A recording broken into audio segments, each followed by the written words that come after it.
everybody, it's time for our Jane Eyre read-along. Today we're going to read the second half of chapter 26. So if you remember at the beginning of this chapter, Jane and Rochester went to the church and they were going to be married, and they got to that part where the priest says, if anyone knows a reason that these two should not be married, speak now. And somebody does speak. It turns out that Mason, who visited Thornfield earlier in the book when the Ingrams and Colonel Danton, everyone was there, that man is the brother of the person that Rochester is already married to, because he is already married. And we're going to learn more about that today in the second half of this chapter. So thanks so much for watching, and let's get started. Mr. Rochester continued, heartily and recklessly. Bigamy is an ugly word. I meant, however, to be a bigamist, but fate has outmaneuvered me, or Providence has checked me, perhaps the last.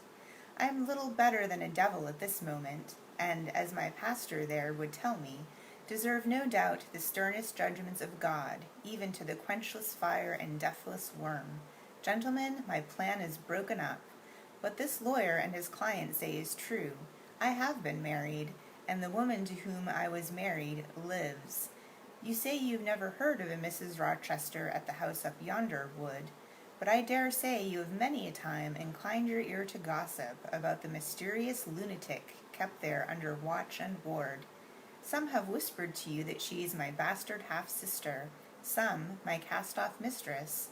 I now inform you that she is my wife, whom I married 15 years ago, Bertha Mason by name, sister of this resolute personage, who is now, with his quivering limbs and white cheeks, showing you what a stout heart men may bear. Cheer up, Dick. Never fear me. I'd almost as soon strike a woman as you. Bertha Mason is mad, and she came of a mad family, idiots and maniacs through 3 generations.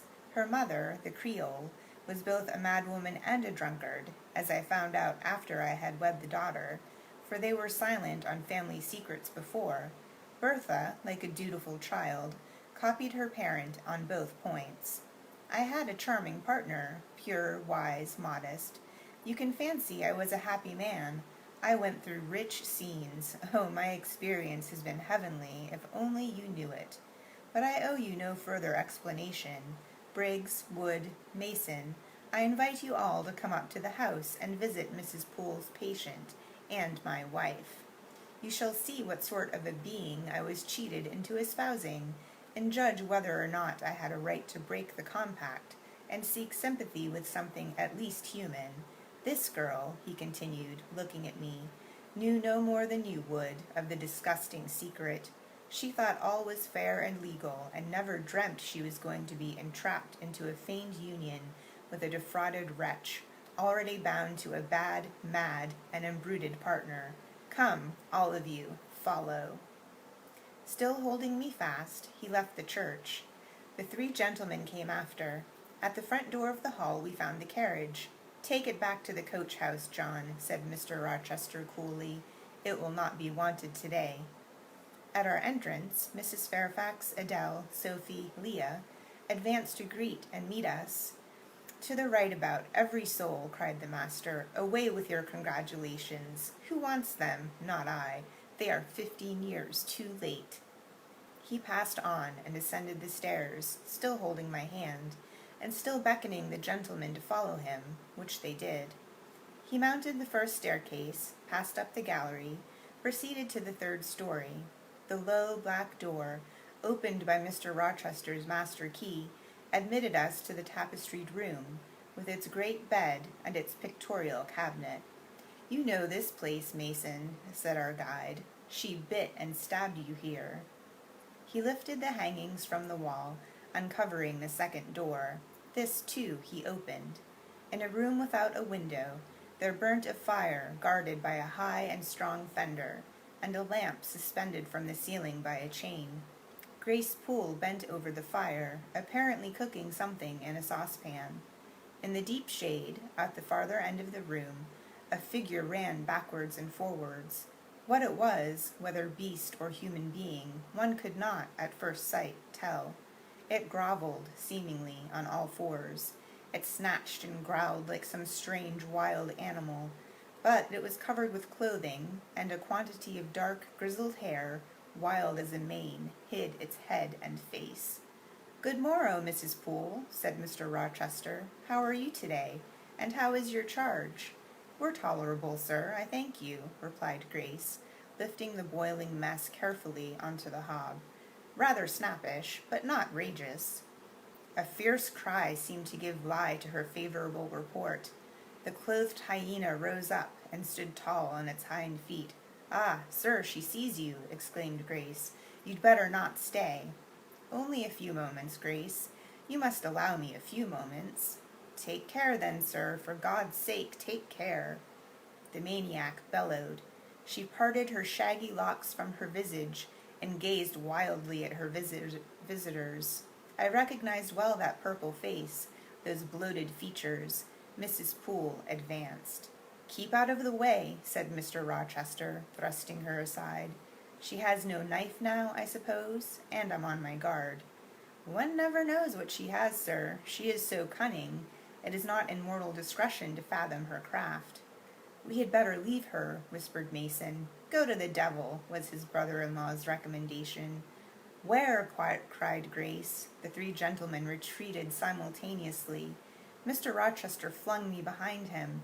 The lunatic sprang and grappled his throat viciously, and laid her teeth to his cheek. They struggled. She was a big woman, in stature almost equaling her husband, and corpulent besides. She showed virile force in the contest. More than once she almost throttled him, athletic as he was. He could have settled her with a well-planted blow, but he would not strike. He would only wrestle. At last he mastered her arms. Grace Poole gave him a cord, and he pinioned them behind her. With more rope, which was at hand, he bound her to a chair. The operation was performed amidst the fiercest yells and the most convulsive plunges. Mr. Rochester then turned to the spectators. He looked at them with a smile both acrid and desolate. "That is my wife," said he. "Such is the sole conjugal embrace I am ever to know. Such are the endearments which are to solace my leisure hours. And this is what I wish to have," laying his hand on my shoulder. "This young girl, who stands so grave and quiet at the mouth of hell, looking collectedly at the gambols of a demon. I wanted her just as a change after that fierce ragout. Wood and Briggs, look at the difference. Compare these clear eyes with the red balls yonder, this face with that mask, this form with that bulk. Then judge me, priest of the gospel and man of the law, and remember with what judgment ye judge ye shall be judged. Off with you now. I must shut up my prize." We all withdrew. Mr. Rochester stayed a moment behind us, to give some further order to Grace Poole. The solicitor addressed me as he descended the stair. "You, madam," said he, "are cleared from all blame. Your uncle will be glad to hear of it, if, indeed, he should still be living, when Mr. Mason returns to Madeira." "My uncle? What of him? Do you know him?" "Mr. Mason does. Mr. Eyre has been the financial correspondent of his house for some years. When your uncle received your letter intimating the contemplated union between yourself and Mr. Rochester, Mr. Mason, who is staying at Madeira to recruit his health on his way back to Jamaica, happened to be with him. Mr. Eyre mentioned the intelligence, for he knew that my client was acquainted with a gentleman of the name of Rochester. Mr. Mason, astonished and distressed as you may suppose, revealed the real state of matters. Your uncle, I am sorry to say, is now on a sick bed, from which, considering the nature of his disease, decline, and the stage it has reached, it is unlikely he will ever rise. He could not then hasten to England himself, to extricate you from the snare into which you had fallen, but he implored Mr. Mason to lose no time in taking steps to prevent the false marriage. He referred him to me for assistance. I used all dispatch, and am thankful I was not too late, as you, doubtless, must be also. Were I not morally certain that your uncle will be dead ere you reach Madeira, I would advise you to accompany Mr. Mason back. But, as it is, I think you had better remain in England till you can hear further, either from or of Mr. Eyre. Have we anything else to stay for?" he inquired of Mr. Mason. No, no, let us be gone, was the anxious reply. And without waiting to take leave of Mr. Rochester, they made their exit at the hall door. The clergyman stayed to exchange a few sentences, either of admonition or reproof, with its haughty parishioner. This duty done, he too departed. I heard him go as I stood at the half-open door of my own room, to which I had now withdrawn. The house cleared, I shut myself in, fastened the bolt that none might intrude, and proceeded, not to weep, not to mourn. I was yet too calm for that, but mechanically to take off the wedding dress and replace it by the stuff gown I had worn yesterday, as I thought for the first time. I then sat down. I felt weak and tired. I leaned my arms on a table, and my head drooped on them. And now I thought. Till now I had only heard, seen, moved, followed up and down where I was led or dragged, watched event rush on event, disclosure open beyond disclosure. But now I thought. The morning had been a quiet morning enough, all except the brief scene with the lunatic. The transaction in the church had not been noisy. There was no explosion of passion, no loud altercation, no dispute, no defiance or challenge, no tears, no sobs. A few words had been spoken, a calmly pronounced objection to the marriage made, some stern, short questions put by Mr. Rochester, answers, explanations given, evidence adduced, an open admission of the truth had been uttered by my master. Then the living proof had been seen. The intruders were gone, and all was over. I was in my own room as usual, just myself, without obvious change. Nothing had smitten me, or scathed me, or maimed me. And yet where was the Jane Eyre of yesterday? Where was her life? What were her prospects? Jane Eyre, who had been an ardent, expectant woman, almost a bride, was a cold, solitary girl again. Her life was pale, her prospects were desolate. A Christmas frost had come at midsummer, a white December storm had whirled over June. Ice glazed the ripe apples, drifts crushed the glowing roses. On hayfield and cornfield lay a frozen shroud. Lanes which last night blushed full of flowers, today were pathless with untrodden snow. And the woods, which 12 hours since waved leafy and fragrant as groves between the tropics, now spread, waste, wild, and white as pine forests in wintry Norway. My hopes were all dead, struck with a subtle doom, such as, in one night, fell on all the firstborn in the land of Egypt. I looked on my cherished wishes, yesterday so blooming and glowing. They lay stark, chill, livid corpses that could never revive. I looked at my love, that feeling which was my master's, which he had created. It shivered in my heart, like a suffering child in a cold cradle. Sickness and anguish had seized it. It could not seek Mr. Rochester's arms. It could not derive warmth from his breast. Oh, never more could it turn to him, for faith was blighted, confidence destroyed. Mr. Rochester was not to me what he had been, for he was not what I had thought him. I would not ascribe vice to him, I would not say he betrayed me, but the attribute of stainless truth was gone from his idea, and from his presence I must go. That I perceived well. When, how, whither, I could not yet discern, but he himself, I doubted not, would hurry me from Thornfield. Real affection, it seemed, he could not have for me. It had been only a fitful passion. That was balked. He would want me no more. I should fear even to cross his path now. My view must be hateful to him. Oh, how blind had been my eyes, how weak my conduct. My eyes were covered and closed.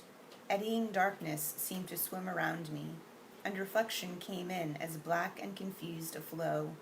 Self-abandoned, relaxed, and effortless, I seemed to have laid me down in the dried-up bed of a great river. I heard a flood loosened in remote mountains, and felt the torrent come. To rise I had no will. To flee I had no strength. I lay faint, longing to be dead. One idea only still throbbed lifelike within me, a remembrance of God. It begot an unuttered prayer. These words went wandering up and down in my rayless mind, as something that should be whispered, but no energy was found to express them. Be not far from me, for trouble is near, there is none to help.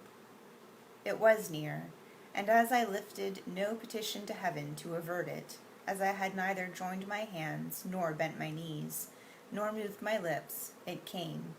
In full heavy swing the torrent poured over me, the whole consciousness of my life lorn, my love lost, my hope quenched, my faith death-struck, swayed full and mighty above me in one sullen mass. That bitter hour cannot be described. In truth, the waters came into my soul. I sank in deep mire. I felt no standing. I came into deep waters. The floods overflowed me. So that's the sad end to this chapter. Now we know why Rochester was not answering certain questions and being a little dodgy and saying about how he deserved things he hadn't had before, meaning, a wife like Jane instead of Bertha. So this is a little bit of a breaking point in the story. Things are going to change after this. Jane's going to go on some different adventures, and then things will come back around to Rochester eventually. But we'll see what happens tomorrow at noon in the next chapter. Thanks so much for watching, and I hope to see you again tomorrow. Bye.